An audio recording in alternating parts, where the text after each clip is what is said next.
Is it working? Yeah. So hello guys, welcome to my new channel. So today I am going to teach you the basic Blender interface and the beginning of it, how to do it. Yeah. So the basic requirement for Blender first is we need a mouse. If you don't know what a mouse is, I'll just show you. Yeah. So mouse, if you go in Google, you can buy these types of mouse. We won't use the touchpad mouse. For example, this one, because touchpad mouse are like having a lot of problems. So yeah, touchpad mouse, like, you don't have the middle wheel in the touchpad mouse, so like you need a middle wheel mouse so that you can pan your view. So if you are having that mouse, then only you can run Blender properly. You can run without the mouse, like without the normal like mouse. You can use the touchpad, but it has a lot of issues. Like, if you go over here, you can use it like this, left click, and then you need to hold the left click to move around. But the issue is it's not that much convenient every time. So yeah, it's your personal preference. Anyways, I won't force you guys. Yeah. And if you're the mouse user, you'll have a lot of advantage.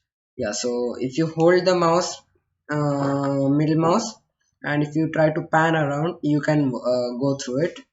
It's not that tough. You need to try it. And then after that, for selecting and deselecting an object, if you select this, you can select it with a left click. And then if you want to select the other object, you can again do it with the left click. If you want to deselect any object, just click outside the box. Yeah, and there you go. And there's a camera also. You might be wondering, like, how do we use it? It's very easy, but for that, you need a number pad key, and then you need to press 0 on that.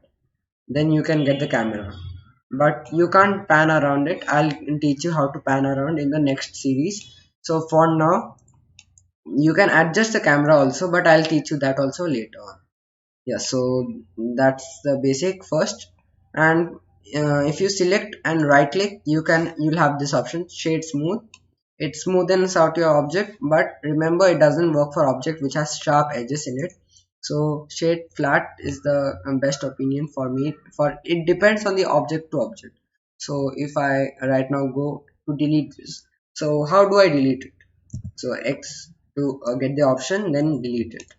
Now if I go shift A, there's a lot of option.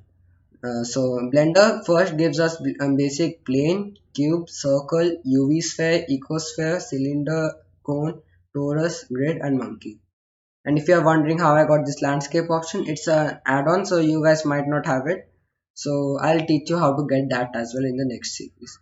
Curves also, we have basic curves, surface, metaball, text. Text is an interesting thing. So if you add text, you can go delete it. You can write whatever you want. Like, for example, I'm writing Blender tutorial. Yeah, so this is the thing. And you might be wondering, like, how do I exit? Is there any option to exit? Yes, you can. You need to press tab key in your keyboard once. You exit. And then if you notice you have a typo in your text, you can again go back by pressing the same key, tab, and then you need to backspace, and you can change it. Yeah, that's a basic. Now if I don't want it, like for example, I added this and I don't want it, again the same thing, delete. For now, we don't need curve, surface, metaball, and all. Grease pencils also not required as of now.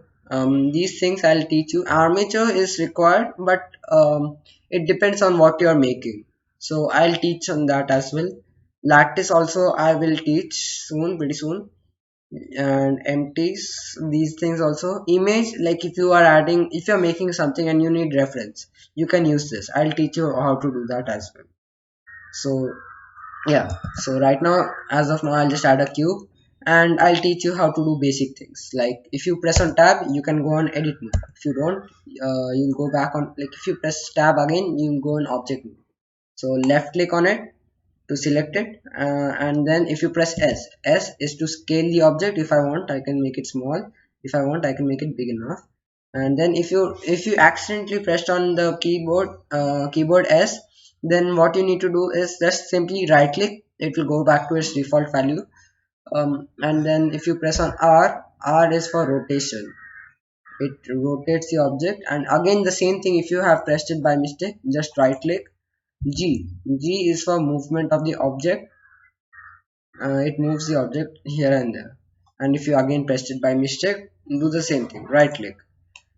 And then again this is an interesting control. If I press on scale, sorry, if I press on G, and then X stands for X axis, and then I press on left click, it changes the value from here to there. So what I need to do is shift R. So what does shift R do? As you can see, it continuously multiplies the value and it changes its position. It took me a lot of time to understand all these, so it'll take you time to understand the basics. And yeah, so I guess this is the basic interface going we have taught today. So thank you and very much for watching the video, and please make sure to like the video as well. It will help me a lot. Thank you very much.